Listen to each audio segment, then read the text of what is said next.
Hello parents, welcome to my channel autism a genius mind. Thank you so much आप लोगों के appreciation के लिए।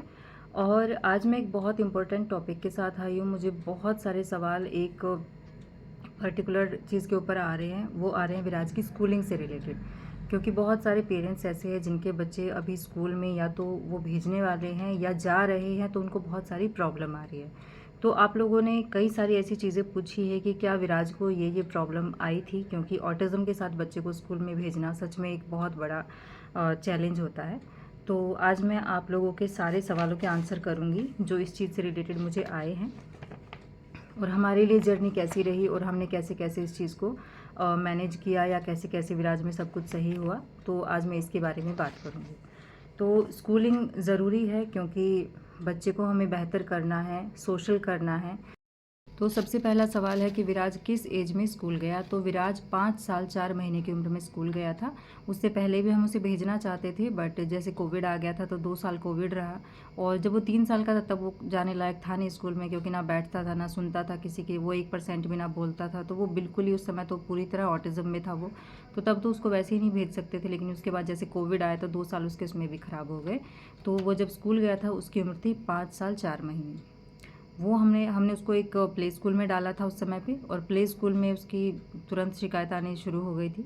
तो वो 2 ही दिन गया था प्ले स्कूल में भी। नेक्स्ट क्वेश्चन है कि अभी वो कितने साल का है और वो कौन सी क्लास में पढ़ता है। तो विराज अभी सेकंड क्लास में पढ़ रहा है और अभी वो 8 साल का होने वाला है।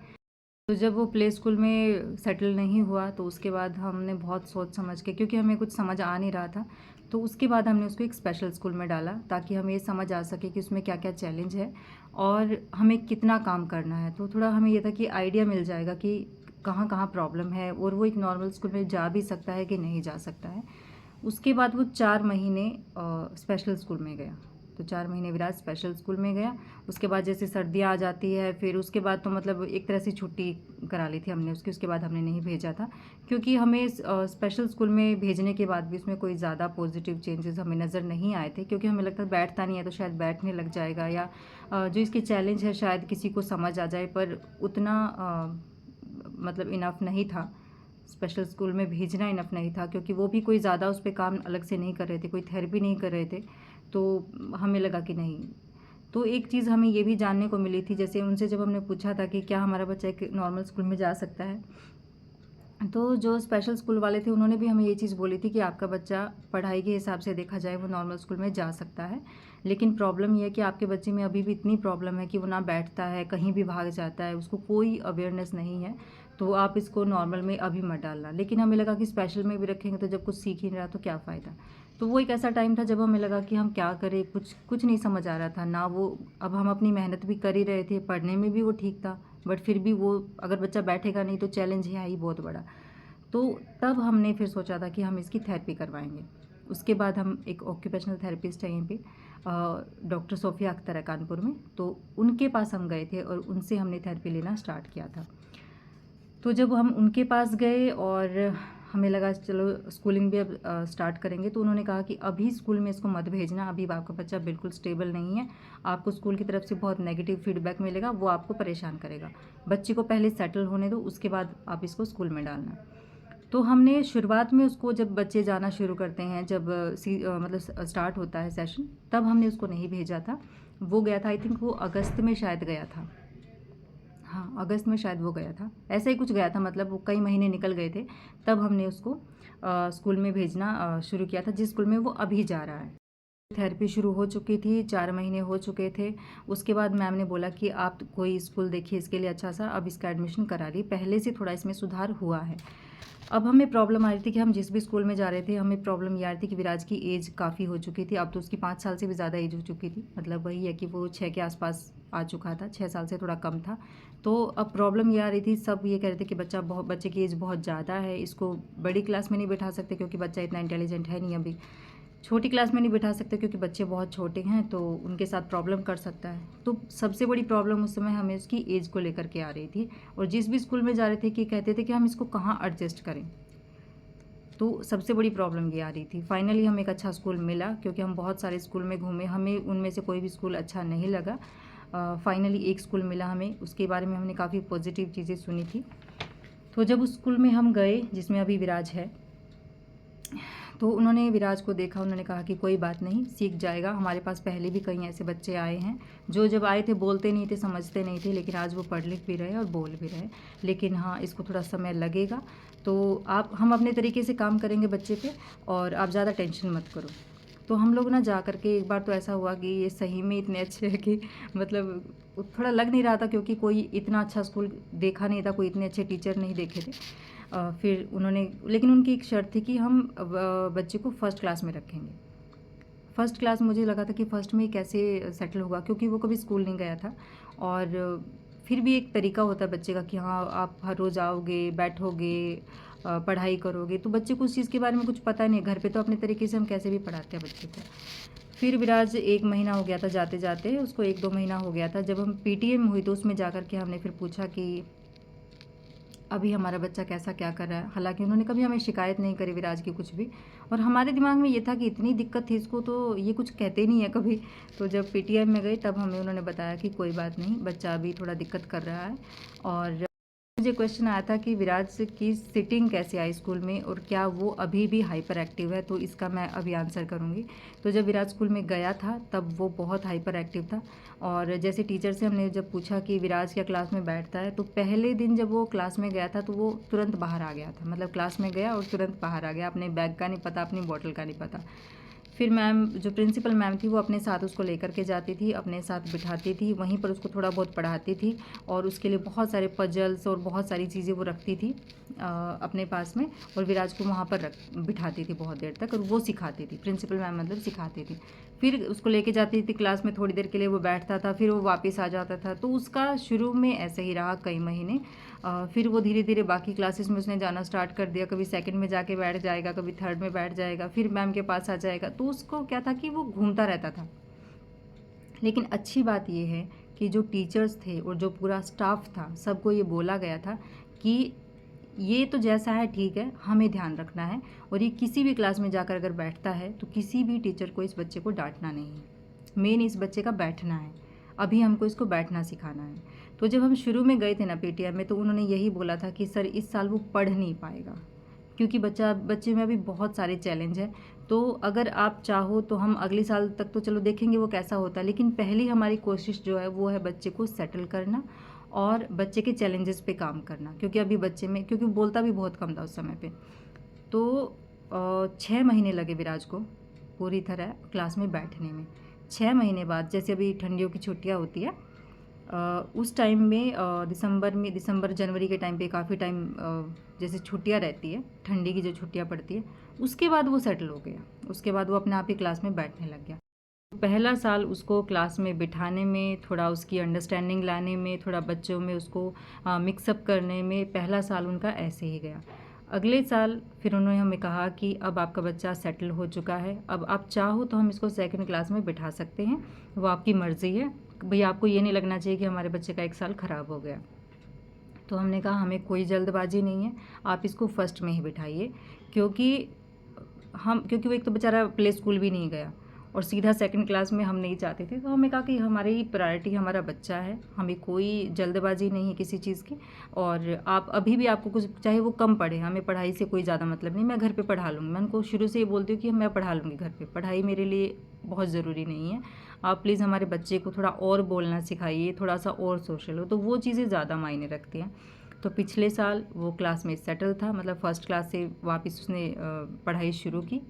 फ़र्स्ट क्लास में हमने उसको रिपीट कराई फ़र्स्ट क्लास, और पिछले साल उसने इंडिपेंडेंट एग्ज़ाम दिए, उसने पढ़ाई करी, वो पास हुआ, और इस बार वो सेकंड में है। ठीक है, तो ओके, और भी कुछ क्वेश्चंस आए हैं तो मैं उनके भी आंसर करूँगी। एक क्वेश्चन आया कि ABCD लिखना आपने कैसे सिखाया बच्चे को।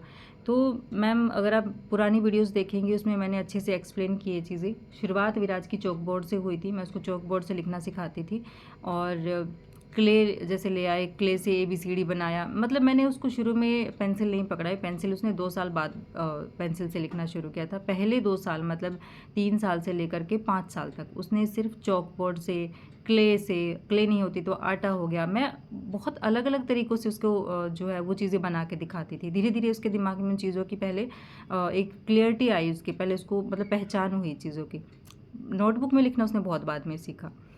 तो आप पुरानी वीडियोस देखेंगे, आपको पूरा आइडिया मिल जाएगा। अगर आपने नहीं देखी है तो आप देखिए, आपको बहुत आइडिया मिलेगा। कुछ ऐसी चीज़ें हैं जो मैंने शेयर करी है, और इस तरह की प्रॉब्लम सब पेरेंट्स को आती है जब उनके बच्चे स्कूल जाते हैं। तो क्योंकि बहुत कुछ सिखाना होता है, उसको बोलना सिखाना है, उसको बैठना सिखाना है, उसको पढ़ना लिखना सिखाना है, तो इतने सारे चैलेंज साथ में होती है, तो पेरेंट्स को समझ नहीं आता है। तो कई बार पेरेंट्स क्या करते हैं कि बच्चे को बिल्कुल ना बोलना आ रहा है, ना समझना आ रहा है, तो उनको लगता है कि स्कूल में भेज दो। वो भी एक नेगेटिव चीज़ है, क्योंकि अगर आप अपने बच्चे को एक ऐसी स्थिति में स्कूल भेज रहे हो जब वो कुछ भी नहीं जानता है, तो उसका कोई फ़ायदा नहीं होगा, है ना। बच्चा जब थोड़ा सा बोलने लगता है, थोड़ा समझने लगता है, थोड़ी सी भी अगर अवेयरनेस है तो वो उसको काम आएगी। लेकिन अगर बच्चा बिल्कुल ज़ीरो लेवल पे है तो नहीं भेजना चाहिए, क्योंकि हमने नहीं भेजा था जब वो 3 साल का था, क्योंकि वो बिल्कुल ऐसा था, 3 साल तक मतलब गोद में ही रहा है, इस तरह का था।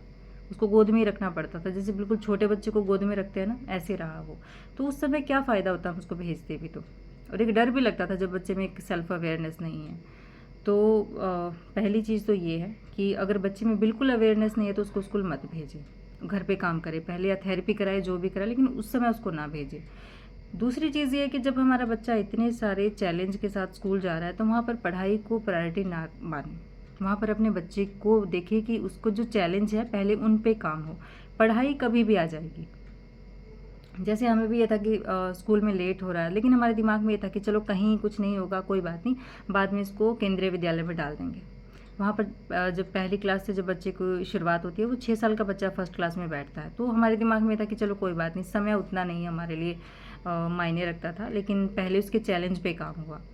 तो एक क्वेश्चन मुझे बहुत पूछते हैं कि क्या आपने बिहेवियर थेरेपी भी कराई है?